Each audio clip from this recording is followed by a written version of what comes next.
Assalamualaikum warahmatullahi wabarakatuh. Perkenalkan, saya Emil Hikmawan.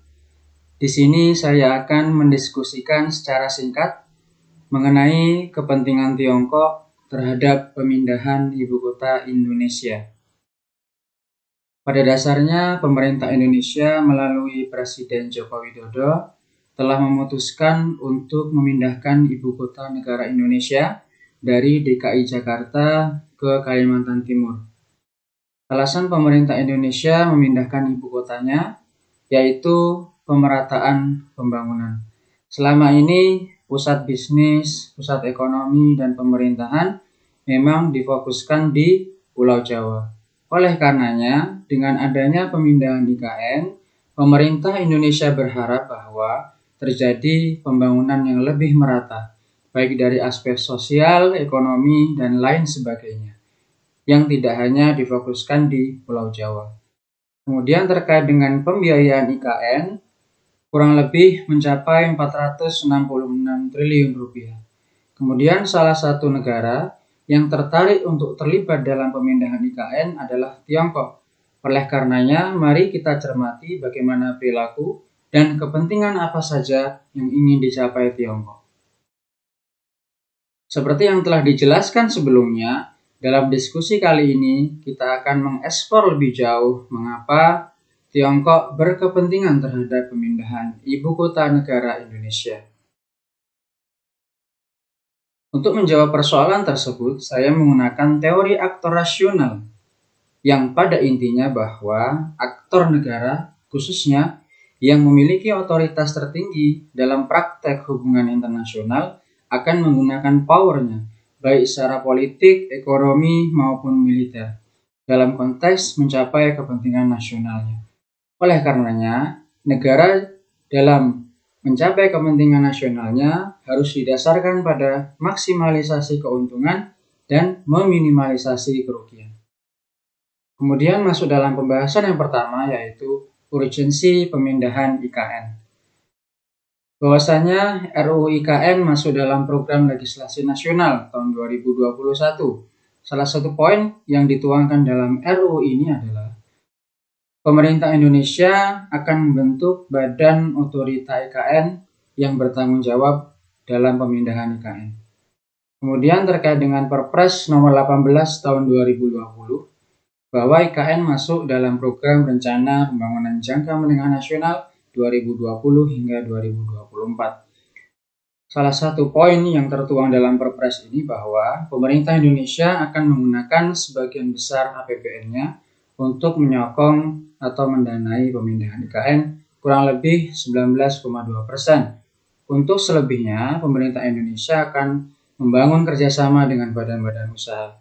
Kemudian terkait dengan konsep pembangunan IKN yang akan digunakan adalah menggunakan forest city, yaitu kawasan perkotaan dibangun dengan menekankan pada aspek pelestarian lingkungan dan alam.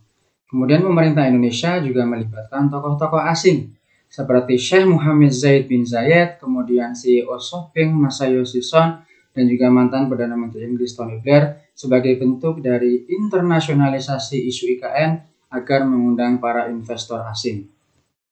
Kemudian berikut asesmen atau penilaian singkat mengapa Kalimantan Timur layak dijadikan sebagai wilayah IKN.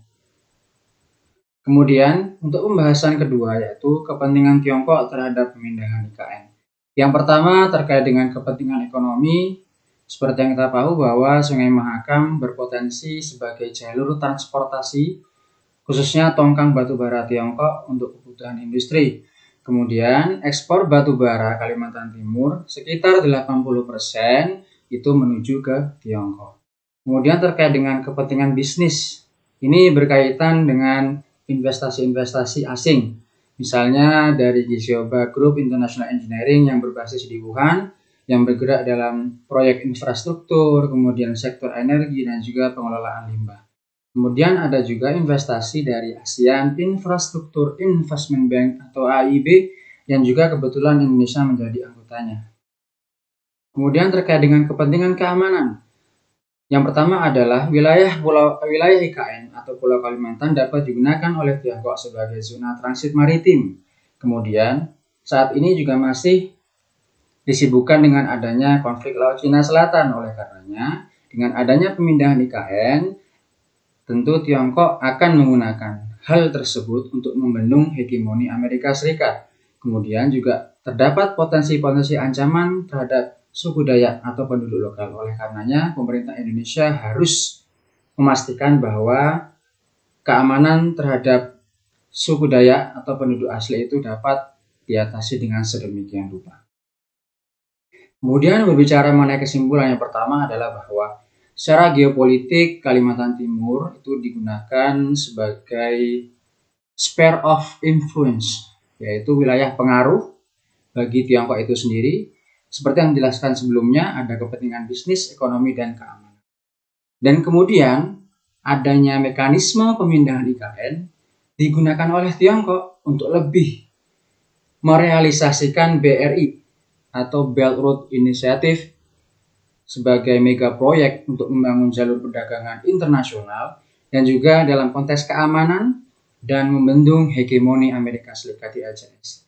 Berikut 2 rekomendasi yang disampaikan oleh penulis untuk pemerintah bahwa pemerintah harus menjamin kesejahteraan suku Dayak sebagai penduduk asli di wilayah IKN, dan kemudian seharusnya pemerintah Indonesia itu membuka ruang partisipasi publik yang dinilai saat ini masih sangat minim sekali, khususnya penduduk lokal di sekitar wilayah IKN. Demikian presentasi singkat dari saya. Terima kasih. Wassalamualaikum warahmatullahi wabarakatuh.